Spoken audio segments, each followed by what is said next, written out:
उसमें आप 250 से 300 करोड़ रुपए खर्च कर रहे हैं। पूरी दुनिया में, पूरे देश में आप दिखा रहे हैं सब कुछ। इसी से पता लग रहा है कि सरकार कितनी बुरी तरह से अंदर से खोखली हो चुकी है। और सरकार का डर इस बात से आपको सिद्ध हो जाएगा। आप पूरे 1 महीने से देख रहे हैं सरकार के पास कोई और काम नहीं है। सारे मंत्रालयों में ताला लगा पड़ा है। सारे कृषि मंत्री बन गए मंत्री इनके।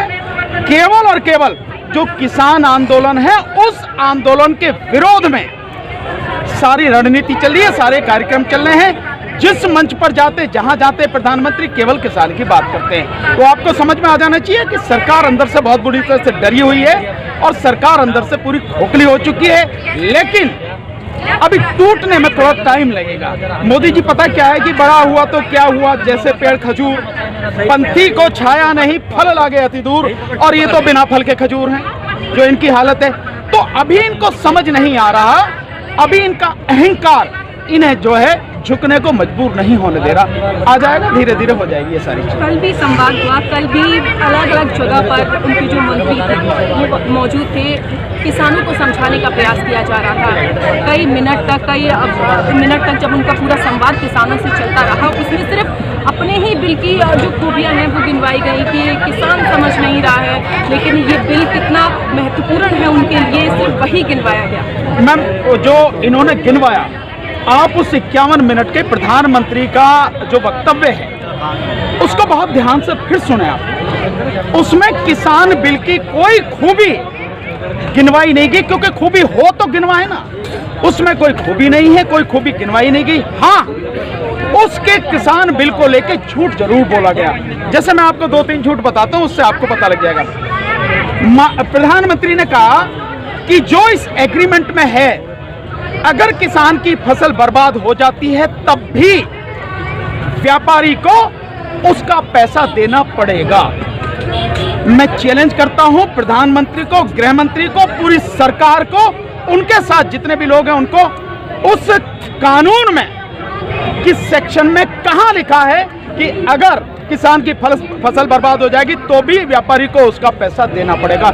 कहीं नहीं लिखा है। प्रधानमंत्री ने कोरा झूठ बोला है, लेकिन झूठ बोलने में प्रधानमंत्री को शर्म तो आती नहीं। वो इस मामले में पूरी तरह से बेशर्म हो चुके हैं। झूठ बोलते हैं सुबह से लेकर शाम तक, यही उनका काम है। और यही नहीं, एक और झूठ बोला उन्होंने ये भी झूठ बोला है उसमें कि जो एग्रीमेंट है, उस एग्रीमेंट में किसान अगर चाहेगा उस एग्रीमेंट से जब चाहे बाहर आ सकेगा, व्यापारी नहीं आ सकता। आप उस एग्रीमेंट को पढ़िए आप।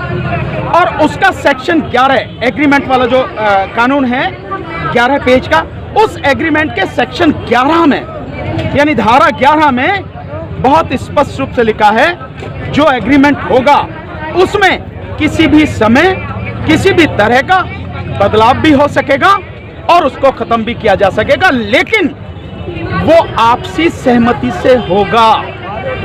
यानी व्यापारी और किसान जब वो सहमत होंगे और उसका भी कोई एक जायज कारण होगा, बेवजह नहीं है, जायज कारण होगा, उस पर दोनों सहमत होंगे, तभी उस एग्रीमेंट में बदलाव हो सकेगा या उसको खत्म किया जा सकेगा।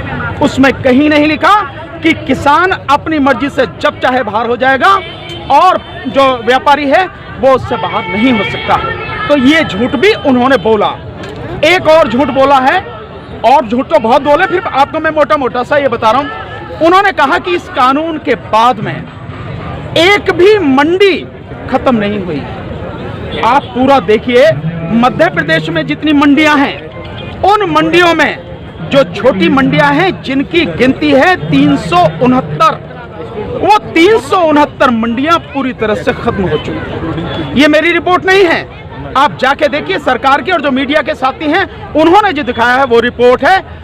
किसी भी चैनल से आपको ये मिल जाएगी, गोदी मीडिया को छोड़ के, क्योंकि वो तो गुलाम है, वो तो दिखाते नहीं चीजें, वो तो उसके तलवे चाटने में लगा हुआ है सरकार के। इसके अलावा जो बड़ी मंडियां हैं, मध्य प्रदेश में 47 बड़ी मंडियां बंद हो चुकी हैं। साथ में जो मंडियां काम कर रही हैं उनमें 60% कारोबार में कमी आ चुकी है। तो प्रधानमंत्री को या तो जो उनके लोग हैं जो उनको ये सारी चीजें बताते हैं उनसे बाकायदा आंकड़े दुरुस्त कर लेने चाहिए, और अगर नहीं करते हैं तो बोलना नहीं चाहिए। लेकिन मैं बार बार ये बात कहता हूं कि अनपढ़ प्रधानमंत्री जो मन में आता है बोल देते हैं। पढ़ना लिखना तो है नहीं, उन्हें पता नहीं है कि क्या कहानी है, और निश्चित रूप से कहता हूं कि कानून उन्हें पढ़ा नहीं होगा।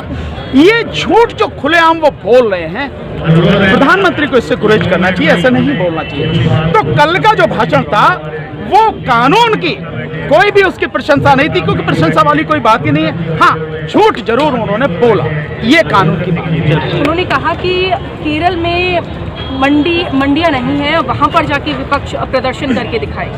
तो क्या कहने की कोशिश कर रहे थे कि प्रदर्शन विपक्ष करवा रहा है? सिर्फ ये कहने की कोशिश कर रहे हैं, हाँ ये तो वो कह ही रहे हैं, लेकिन उनसे ये पूछिए यहाँ किस पार्टी के लोग आके दें ना, खुद प्रधानमंत्री आके बात करें, एक एक व्यक्ति से आके बात करें, ये किस पार्टी द्वारा बरगलाए लोग हैं, ये किस पार्टी के लोग हैं? ये सारे के सारे किसान हैं, किसान से जुड़े हुए उनके परिवार के लोग हैं, मजदूर हैं, जो खेतीहर मजदूर हैं वो भी, और बाकी जो मजदूर हैं वो भी, यहाँ वकील हैं, डॉक्टर हैं, इंजीनियर हैं, लेकिन सब लोग किसान परिवारों से कहीं ना कहीं जुड़े हैं और इस देश को बचाने वाले लोग। इन्हें किसी ने नहीं बरगलाया, लेकिन ये उस कानून को जानते हैं जिससे आप बेवजह अच्छा बताने की कोशिश करते हैं, बावजूद उसके जबकि आप कानून पर कोई बात नहीं करते हैं। तो ये जो केरल की बात कर रहे हैं आप, ये जो आप पश्चिम बंगाल की बात कर रहे हैं, मुझे जरा आप एक बताएं, एक आंकड़ा मैं प्रधानमंत्री का देता हूं जो बहुत ठोक ठोक के कहते हैं।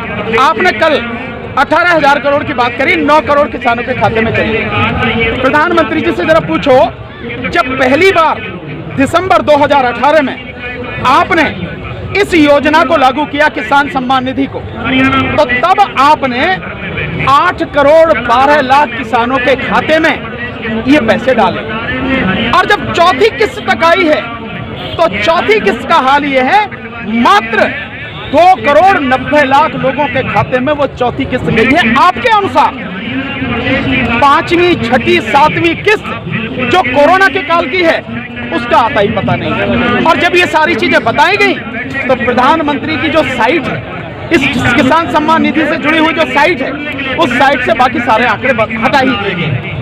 आप बताते क्यों नहीं है कि कितने लोगों को आपने दिए हैं आंकड़े? ये जो झूठ बार बार फैलाया जा रहा है, देश की जनता इस झूठ को समझ चुकी है, देश के समझदार लोग इस झूठ को जानते हैं, पकड़ चुके हैं। आप केवल देश की जनता को धोखा दे रहे हैं। मैं मानता हूं प्रधानमंत्री को ऐसा नहीं करना चाहिए।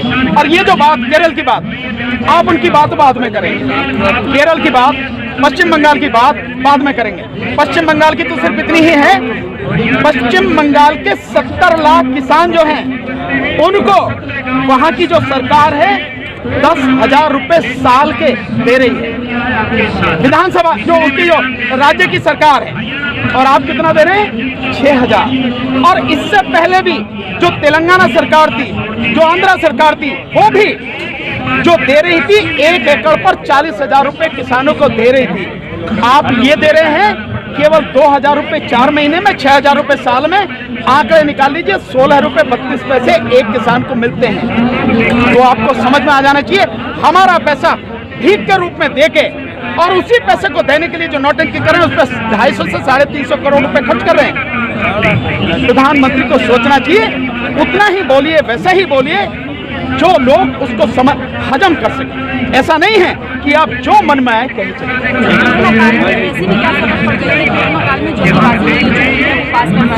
कराया गया, जब पूरी देश की जो जनता है वो हमारी दौर से गुजर रही है, GDP इतनी कम होती जा रही है, और इसी दौरान बिल को पास करवा दिया गया। और इसी का नतीजा आज ये है कि 31 किसान यहाँ पर सड़कों पर है, 35 से ज़्यादा किसानों की जो है वो शहीद हो चुके हैं। सरकार को मालूम था कि जो आप करने जा रहे हो वो देश को बर्बाद करने वाला कानून है, इसलिए उसका विरोध होगा।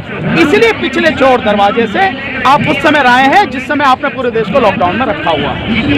ये डर था, और आप उसका जो मेरी बात है उसका प्रमाण इस तरह से आप देख सकते हैं कि जैसे ये कोरोना को ये सारा संकट सरकार के हिसाब से अनलॉक किया गया है, लॉकडाउन खत्म किया गया है, उसके बाद से लगातार आंदोलन शुरू हो गए। तो आपने लॉकडाउन में इसीलिए किया लोग विरोध ना कर सके, पर जैसे ही लॉकडाउन खुला लोग सड़कों पर हैं, आपके सामने हैं। ये जो सरकार है, क्योंकि इसके मन में पाप है, ये सरकार उद्योगपतियों की गुलाम बन चुकी है और देश को उन उद्योगपति की चौखट पर गिरवी रखना चाहती है, इसलिए उनके हिसाब से काम करती है और वो देश के और देश की जनता के हित में नहीं, और देश की जनता विरोध करेगी। आपने एक विरोध जबरदस्त देखा होगा जो सीए एनआरसी के विरोध में वो था, कितना जबरदस्त पूरे देश में उसका विरोध हुआ। 100 दिन से ज्यादा वो आंदोलन चला। सरकार आज तक भी सीए और एनआरसी का कानून लागू नहीं कर पाई। और मैं फिर कह रहा हूं, अगर आप में हिम्मत है, 56 इंच का सीना है, आपका कानून सही है, लागू करके दिखाओ, आपकी औकात पता लग जाएगी। ये तो सभी किसान जो और सारे साथी जो इस समय देश के जो है लोग सड़कों पर हैं, यही आपको आपकी जो है ताकत का एहसास करा देंगे। ये है।